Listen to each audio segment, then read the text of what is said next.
airstrike killing civilians is murder.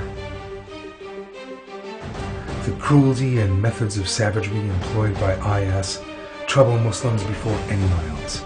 It is obvious that an effort should be made to put an end to IS terror.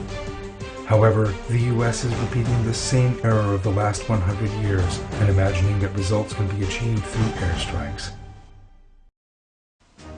Yet those airstrikes not only strengthen terror rather than finishing it off, but they are also a dangerous method that leads to considerable losses of civilian life. Murder can never be resolved by another murder. Killing even more people is not the way to stop deaths. Aerial bombardments are a form of mass punishment and harm everyone, all too often making no distinctions between civilians, killers, innocent people, women, children, the elderly, and the sick. An airstrike is an inhumane method. Under democratic systems, even the most crazed killers are caught first and then brought to face justice and tried. In airstrikes, finding them and determining their fault is considered unnecessary, let alone putting those murderers on trial. Airstrikes killed dozens of people in an area in a single moment, and all in the name of punishing a single culprit, and a good deal of the time, the criminal concerned is not even among those killed. The commandment, "Thou shalt not kill," in the Torah and the Gospels also appears in the Quran. God tells Muslims that killing one person is equivalent to killing all mankind.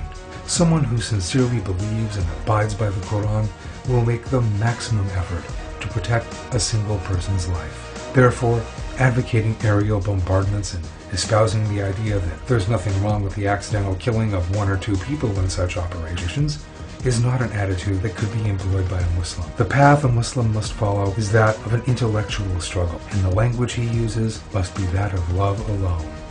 IS is a group with a polytheistic point of view that is incompatible with the Quran. They carry out persecution because of the incorrect beliefs they possess.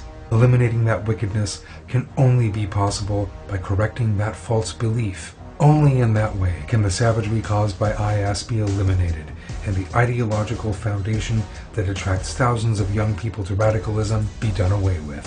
Insisting on airstrikes when a rational and legitimate means of resolving the problem is otherwise available will merely increase the material and psychological losses. Buildings destroyed in bombings, damaged infrastructure, and uninhabitable towns all represent a matchless opportunity for terrorist groups. No logical person should advocate giving terrorists such a gift by spending $7 or $8 million a day. U.S. military forces under the command of United States Central Command, in conjunction with coalition partners in the region, executed a series of strikes against ISIL and other terrorist targets in Syria. To date, the U.S. and other coalition forces have carried out more than 200 aerial assaults, but these attacks, costing millions of dollars, have not caused IS to withdraw in any meaningful fashion. On the contrary, the organization is still attempting to advance in Iraq and Syria. IS abandoned its bases shortly before the U.S. operation and changed its habit of traveling in convoys. IS is thus protected from being hit. Targeting oil refineries and factories is not a deterrent to IS either, because these are not the only sources of revenue for IS. Consequently, either the locations vacated by IS are bombed, or factories, refineries, and production zones are targeted in such a way as to paralyze the lives of the local people.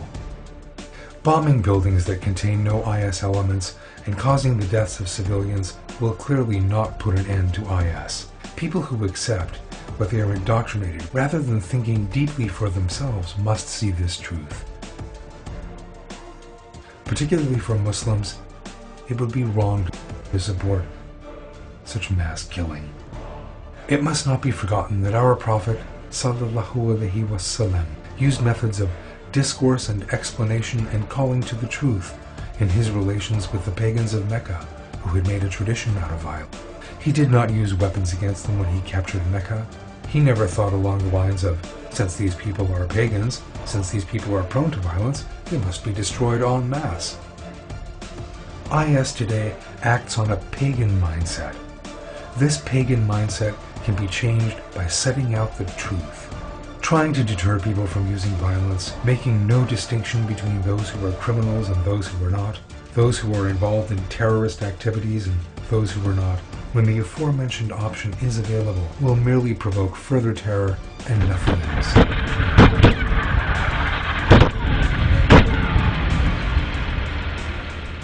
Those who imagine that IS's terrorism and extremism can be brought to heel by guns and bombs need to take a careful look back at what has happened to date during the Afghanistan operation. Far from putting an end to terror, military operations caused it to grow and ultimately gave rise to IS, whose acts of savagery the whole world is now so deeply troubled by.